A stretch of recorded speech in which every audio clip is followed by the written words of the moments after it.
I guess you know who I am.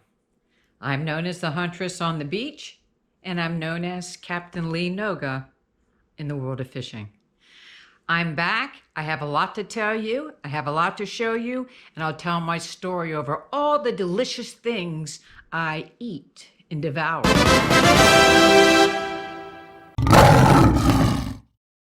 I have a lot of explaining to do. We are in one of three beaches. This is either New Smyrna, South Daytona, North Daytona, but this was shot during the October-November timeframe, and I had pretty much decided to quit my channel. I gave it a year. I did about 15 videos, and I can't get subscribers. So I had a pity party. But for the moment, look here. This is my first baby bracelet. I tried to find the owner and I couldn't. This little toddler was 3 years old, and it really bothered me that I couldn't find the owner. All you can do is try. Baby Danielle, greetings. May you live a long life. Anyways, back to the hunt. Okay, I do a lot of camera mishaps. I'm getting better. And sometimes I turn it off when I thought I'd turn it on, vice versa. But here I am, another unexpected surprise. I mean, I would be edited to tell you what I really say out loud. But here we go, an opal ring. It's a Pandora collection, and it's popular in the birthstones. And that was unexpected. So that's a lot of fun. I love hunting, as you can tell, and I started deciding not to carry the camera. If it wasn't for Derek at the Metal Detecting channel, I wouldn't have probably come back. Saw the gentleman just a couple weeks ago, and I was whining how unless I show bikinis or augmented chests or chest, no one's going to want to see this because I don't have that eye candy. And we had a long talk, and here I am. And it was foolish of me. I do this because I love it. It's my passion. What is in my hand? What is in my hand? You see how gentle I am? It's just the foreplay. It's the anticipation. And I've never seen an earring like this. And I'm looking at it and looking at it, going, man, it sure looks like gold. Nah, it wouldn't be my kind of luck.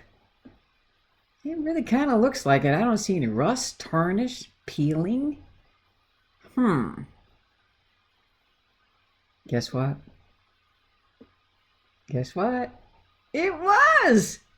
I'm like, oh my goodness. That was actually the very last thing I found in 2020. It actually turned out to be I got 9 pieces of gold, 4-head diamonds. So that's what I did in 2021. And I think I got 39 rings total. But last year was a university year for personal growth in the sport. And I'm using an Equinox 800. And this particular time in my life, I only ran in beach mode 2, which was foolish. I now run in both of them and often switch back and forth all day long. I've come a long way since just last year. You see how I just like tease myself when I pull it out? I'm like, yes! This one was up in Daytona, and I am just like wowed because I was in a really different location, not well populated, and didn't expect it. It's not real. It's stainless, but it was fun. It's bling. It's exciting.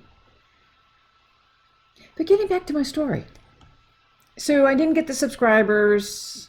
You know, I was trying to try different things and not just be a droning monotone. This is a penny. This is a toy. Blah, blah, blah. Shake, shake, shake while I empty my shovel. I wanted to be different. And I tried a bunch of stuff, and my subs liked it and supported me, and some lit into me and just really read me for filth over it, hated it. So, my feelings got a little hurt because I'm like, I'm not trying to be big. I'm not looking for sponsors. I don't want to make a living off this. I just want to share my passion because I bat from science and I did some pretty cool things in the world of fishing, for which I have 6 patents. And I'm here to tell you that metal detecting actually has a science component to it, a big science component. This ring right here, it's a tungsten and it's a tire rim. Look at the size of that. That is a tire rim. I could put a spare tire on it. That's huge. But it's tungsten. Got a million of them. But anyways, talking about the science. So let's get back to what I'm doing here. In this part of my growth cycle, I'm running beach mode 2, 5 tones. My recovery speed is 4. And if you're using an Equinox 600, 2. But remember, the recovery speed has to do also with the swing discipline and how fast or how slow you swing. The lower the recovery, the deeper you can go. But you also have to have a slower swing. So you can't want with one hand and wish in the other. So you got to find that happy spot where the recovery speed matches your swing speed, and really slower is better. So it's a 2 on the Equinox 600. It's a 4 on the beach on the 800. The FE bias 2, I run anywhere between 0 and 1. It doesn't matter. That's more of a relic thing. But on the beach, it really doesn't matter. Actually, you can do 2 tones. It doesn't really matter. Chances are you're not going to have a multi-target hole. So that's what I run. And I'm using the 15-inch coil. And I've done very, very well. But the machine doesn't make for the skills all needed. What am I doing? Look at that hook. That's a weightlifter hook. I was in a really bad accident in 2017 and it's court now. And I had troubles with my right arm, shoulder, and hand and my fingers, and I had neck surgery and blah, blah. Look at this ring. This is the chunkiest silver ring I have ever found. I mean, it's a concrete plug. It's been in the ground a while. Heavy, big, and sterling silver. It's beautiful. It's one of those craft show kind, double band welded together. It's a beauty. It's a top pocket for me. Best one ever. Getting back to the science that I'm discussing here, and all of these finds are a result that I had to change my ways. I started off with the CTX 3030, still have it. It's too heavy since the accident, can't use it. I went to the Equinox 800 resistant because I'm used to the sophistication of the CTX. And I really bought into this machine. If you get the best machine, you just jump the learning curve in it, and you can start middle of the pack as far as recovering. And that is not true. I realize there's 3 components to the sport. 1, your choice of machine. 2, your swing, much like golf. And 3, your ability to read the beach.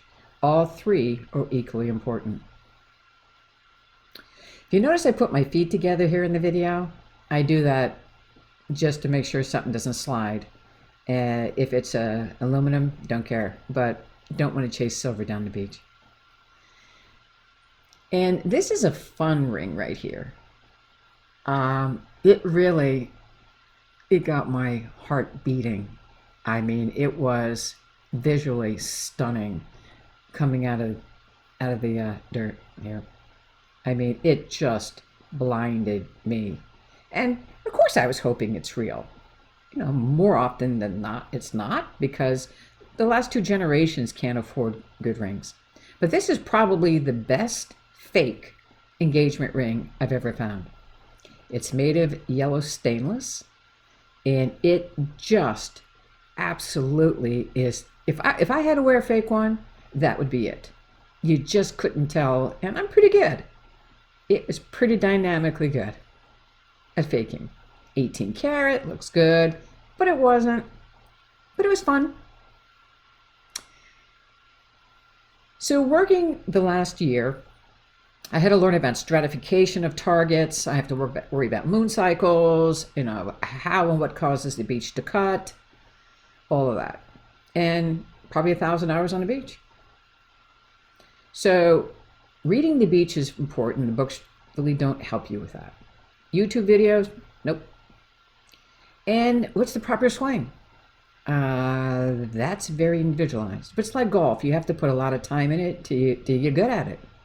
So I really worked on a very disciplined swing. Look at this ring. This is kind of funny because I just found my biologicals. I'm adopted and I'm strongly 50% Irish. And here's an Irish, I don't know how to pronounce it, Cladow ring. Used to be always in gold, but in these times, silver. But I'll take it. It's kind of special. You know, I think I might actually wear that one. So getting back to my lesson to you, I really worked last year on the dynamics of reading the beach, how targets will stratify in the beach, how to find them, etc., so forth. And Tom Dankowski, you can Google him, is my mentor and the best one to learn from. And he's got a website, and you can buy a DVD, but that's merely up to you. I make no money. I'm not endorsing it. I'm just saying I benefited by getting it, meeting this guy, and it changed my life. So the science components is that. And the swing, I had to really slow it down, even though we all swear we're already painfully slow. But if somebody were to video, you'd really probably, look, I'm pointing, look at that. Oh, here comes the foreplay. Oh, I like to tease myself because I know it's not a bottle cap.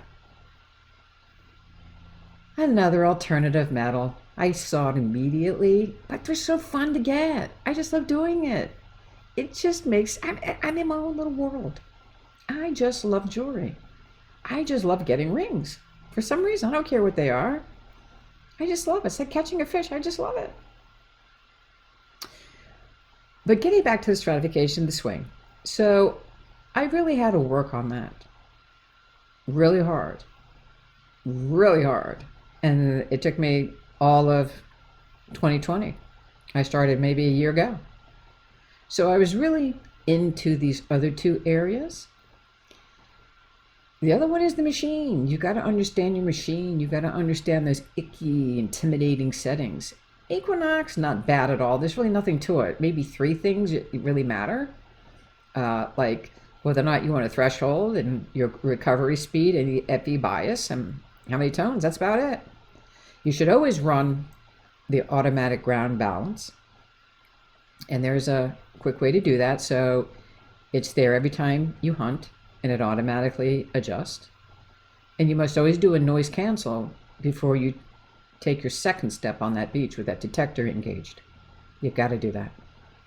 And beach mode 1, beach mode 2, real simple. What's the difference? I guess you figure it out. I'm going to talk while you watch. I think you're capable of seeing what's going on.